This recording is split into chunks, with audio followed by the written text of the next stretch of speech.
আজকের গল্প কুড়িয়ে পাওয়া গোলাপ গাছ। শাবানা আর তার মেয়ে ঝিলমিল একটা ছোট্ট কুঁড়ে ঘরে বাস করত। শাবানা জঙ্গলে কাঠ কুড়িয়ে তা বাজারে বেচে তার সংসার চালাতো। তার ছোট্ট মেয়ে ঝিলমিলকে বাড়িতে একা না রেখে সাথে করে শাবানা জঙ্গলে নিয়ে যেত। একদিন শাবানা যখন কাঠ কুড়োচ্ছিল, ঝিলমিল ভাবে তার মাকে জ্বালাতন না করে সে নিজে গেলেই পারে। তার সেখানে দাঁড়িয়ে থাকতে ভালো লাগছিল না, তাই সে ঠিক করে, আমার এই জায়গাটা ভালো লাগছে না, যাই আমি পাশের জায়গাটা একটু ঘুরে আসি। মা তো কাজে ব্যস্ত আছে, মাকে আর জ্বালাবো না, বলতেও পারবো না, যাই। ঝিলমিল একাই গভীর জঙ্গলে চলে যায়। সে এতই ছোট যে তার এইটুকু বোধ নেই সে মাকে না বলে চলে যাচ্ছে। ঝিলমিল হাঁটতে হাঁটতে এসে পৌঁছায় একটা ফুলের বাগানে। ও মা, এটা তো দেখছি একটা গোলাপ ফুল।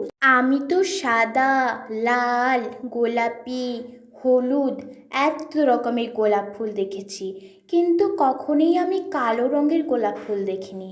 যাই হোক, কালো হলেও আমি এটাকে আমার বাড়িতে নিয়ে যাব।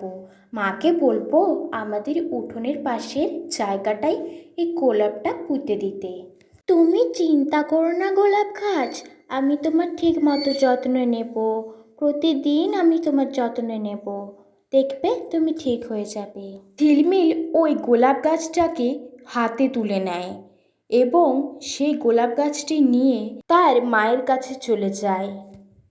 এদিকে শাবানা ঝিলমিলকে দেখতে না পেয়ে খুবই উতলা হয়ে পড়ে। সে চারিদিকে খুঁজতে থাকে তাকে। একটু পরেই ঝিলমিল তার মায়ের কাছে হাতে সেই গোলাপ ফুলটা নিয়ে আসে। তার মা তাকে না বলে চলে যাওয়ার জন্য খুবই বকাঝকা করে আর বলে, তুই তো জানিস তুই ছাড়া আমার কেউ নেই, তাও তুই এরকম বদমাশি করিস। আর যদি কখনো তুই আমাকে না বলে চলে যাস, আমি তোকে আমার সাথে করে কোনো দিন নিয়ে আসবো না।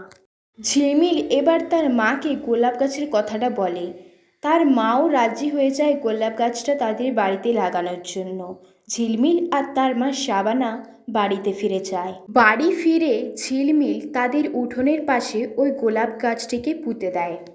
ঝিলমিল আর শাবানা প্রতিদিন ওই গোলাপ গাছটার খুবই যত্ন করত। প্রতিদিন সময় করে দুবেলা জল দিত, গাছে পর্যাপ্ত পরিমাণে সার দিত। একদিন তারা দেখে তাদের কুড়িয়ে আনা কালো গোলাপ গাছটা সুন্দর একটা লাল গোলাপে পরিণত হয়েছে। ঝিলমিল তার মাকে বলে, দেখো মা, কি সুন্দর হয়েছে না গোলাপ। ঠিক তখনই গোলাপ গাছটা কথা বলে ওঠে। গোলাপ গাছটা শাবানা আর ঝিলমিলকে বলে, তোমরা খুবই ভালো। কালো বলে আমাকে জঙ্গল থেকে কেউ কোনো দিন নিয়ে যায়নি, কিন্তু তোমরা আমাকে এনেছো, আমার যত্ন করেছো, তাই আমি তোমাদের কথা দিচ্ছি তোমাদের সব দুঃখ আমি ঘুচিয়ে দেব। যতদিন অবধি আমি তোমাদের এই উঠোনে থাকবো, আমি তোমাদের কোনো কিছুর অভাব হতে দেব না। ঝিলমিল আর তার মা শাবানা এবার থেকে খুব ভালোভাবে জীবনযাপন করতে থাকে। শাবানাকে আর জঙ্গলে কাঠ কুড়োতে যেতে হয় না।